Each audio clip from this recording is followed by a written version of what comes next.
हाँ बच्चों, तुम्हारी जो है नेक्स्ट यूनिट यानी फोर्थ यूनिट है केमिकल रिएक्शन इक्विलिब्रियम। तो इसमें क्या है कि केमिकल रिएक्शन इक्विलिब्रियम में जो पहला टॉपिक है वो तुम्हारा है रिएक्शन कोऑर्डिनेट। जैसा कि इसमें जो है देखो दिया हुआ है कि कोई भी जो है रिएक्शन को हम इस तरीके से रिप्रेजेंट करते हैं। जैसे एग्जांपल के तौर पर CH4+H2O और ये क्या बन जाता है CO+3H2। तो इसी को हम एक जनरल फॉर्म में इस तरीके से हम जो है लिख सकते हैं। न्यू1 जो है न्यू1 न्यू2 न्यू3, ये जो न्यू है ये जो है स्टोइकियोमेट्रिक कोएफिशिएंट को जो है शो कर रहे हैं, और A1 A2 A3 ये जो है केमिकल फार्मूला को जो है शो कर रहे हैं। तो हम जनरली इस तरीके से हम जो है किसी भी रिएक्शन को लिख सकते हैं। इसमें से जो है जो तुम्हारे स्टोइकियोमेट्रिक कोएफिशिएंट के साइन है वो हम जो है पॉजिटिव फॉर प्रोडक्ट होता है और नेगेटिव फॉर रिएक्टेंट, यानी जो है स्टोइकियोमेट्रिक कोएफिशिएंट के जो साइन है वो प्रोडक्ट के लिए पॉजिटिव और रिएक्टेंट के लिए नेगेटिव लेंगे। तो जैसे यहाँ पर जो है CH4 है तो इसके जो है न्यू CH4 क्या हो जाएगा -1, चूँकि यहाँ पर जो है इसका कोएफिशिएंट 1 है। अब चूँकि ये रिएक्टेंट है तो -1 हो जाएगा। इसी तरीके से जो CO है वहाँ पर भी 1 है तो इसके लिए जो है +1 हो जाएगा, चूँकि ये प्रोडक्ट है। ठीक है, इसी तरीके से रिएक्टेंट में जो है H2O है। ठीक है, H2O है तो ये तुम्हारा जो है -1 हो जाएगा, और ये तुम्हारा जो है जो हाइड्रोजन है इसका जो है हो जाएगा 3, चूँकि ये प्रोडक्ट में है। ठीक है, तो इस तरीके से जो है इनके साइन का जो है डिटर्मिनेशन होता है। दूसरी बात ये है कि सबसे इम्पोर्टेंट बात, यदि जो है नंबर ऑफ मोल्स जो है चेंज हो रहे हों, ठीक है, तो ये यदि नंबर ऑफ मोल्स चेंज हो रहे हों स्टोइकियोमेट्रिक के अकॉर्डिंग, स्टोइकियोमेट्रिक कोएफिशिएंट के अकॉर्डिंग, तो number of changes of moles is directly proportional to stoichiometric coefficient होता है। ठीक है ना, जितने नंबर ऑफ मोल्स चेंज होते हैं वो स्टोइकियोमेट्रिक कोएफिशिएंट के डायरेक्टली प्रोपोर्शनल होते हैं। तो ऐसी कंडीशन में ये एक रिलेशन जो है हमें मिलता है कि dN1/ν1 = dN2/ν2। इसी तरीके से dN3/ν3 = dN1/ν1 या dN4/ν4। तो इस तरीके से एक रिलेशन बन जाता है कि dN1/ν1 = dN2/ν2, dN3/ν3 = dN4/ν4। ये इस तरीके से एंड सो ऑन हो जाता है। तो ये एक रिलेशन मिल जाता है। ठीक है, when number of moles changes is directly proportional to stoichiometric coefficient. तो ये एक इस तरीके का जो रिलेशन बन जाता है।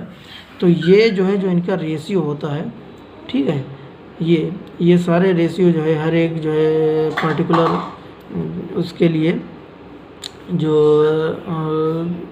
रिएक्टेंट या जो है प्रोडक्ट हैं उनके लिए जो है रेशियो है वो जो है इक्विवेलेंट किसके होता है, चेंजेस इन ये तुम्हारा ये जो यहाँ पर साइन दिया हुआ है एप्सिलॉन, इसको हम बोलते हैं रिएक्शन कोऑर्डिनेट। ठीक है ना, तो यहाँ पर जो है ये एक टेक्निकल लैंग्वेज में जो है क्या लिखा हुआ है कि all the terms being equal they can be identified collectively by the single quantity representing an amount of reaction. ठीक है ना, ये रिएक्शन के जो है अमाउंट को जो है शो करता है कि कितना जो है रिएक्शन हुआ है। तो इनका जो रेशियो होता है वो कलेक्टिवली जो है चेंजेस इन रिएक्शन कोऑर्डिनेट होता है, इसको हम रिएक्शन कोऑर्डिनेट कहते हैं। तो ओवरऑल हम इस जो है इन सबको जो है कैसे लिख सकते हैं, ये लिख सकते हैं dNi = µi और d एप्सिलॉन। ठीक है, तो इस तरीके से लिख सकते हैं। तो ये एक जनरल जो रिलेशन हो जाता है। ठीक है, यही इंपॉर्टेंट जो है इसमें चीज़ है। ठीक, अब यदि जो है इसी में ये जो है हमें रिलेशन मिला है, यदि जो है नंबर ऑफ चेंजेस मोल जो है चेंजेस और जो है इस तरीके से हों कि Ni0 से, ठीक है, Ni चेंज हो रहे हों और रिएक्शन कोऑर्डिनेट 0 से एप्सिलॉन चेंज हो रहा हो, तो इसको हम क्या करते हैं, इंटीग्रेट कर देते हैं। तो हमें एक ये रिलेशन मिल जाता है। क्या रिलेशन मिलता है, Ni = Ni0 + µi एप्सिलॉन। ठीक है, तो ये इसके इंटीग्रेट करने के बाद जो है हमें ये मिल जाता है। ठीक है, ये इंटीग्रेट करने के बाद ये इंपॉर्टेंट मिल जाएगा कि Ni = Ni0 + µi एप्सिलॉन। यहाँ पर Ni0 क्या है, इनिशियल नंबर ऑफ मोल्स है, total initial number of moles. ठीक है ना, जो इनिशियली जो टोटल नंबर ऑफ मोल्स हैं उनको शो कर रहा है। ठीक है, अब यदि हम दोनों तरफ जो है यदि हम समेशन ले लें, यानी दोनों तरफ हम सिग्मा कर दें, तो जो NI है वो टोटल N हो जाएगा। ठीक है ना, ये इसके इक्विवेलेंट ये सिग्मा NI ये N हो जाएगा, और ये तुम्हारा सिग्मा NI नॉट और एप्सिलॉन सिग्मा न्यू आई, तो ये बराबर हो जाएगा N = N not plus new epsilon. ठीक है ना, ये टोटल जो है इनिशियल मोल्स को शो कर रहा है, और ये नंबर ऑफ जो है मोल्स को शो कर रहा है। ठीक है, किसी भी टाइम के बाद। तो ठीक है, तो ये रिलेशन बन जाता है। तो अब हम यहाँ से अलग अलग इनका दिया हुआ है क्या क्या है। ठीक है, जैसे यहाँ पर N है वो सिग्मा NI है, N नॉट का है सिग्मा NI नॉट है, न्यू क्या है।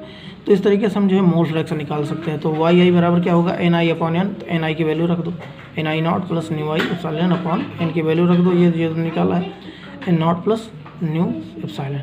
तो ये जो है इसका डेरिवेशन हो गया। हमें जो है क्वेश्चन में यही यूज करना है। ठीक है, तो ये हम अगले वीडियो में बताते हैं जो इसका कैसे यूज होगा, क्वेश्चन कराते हैं।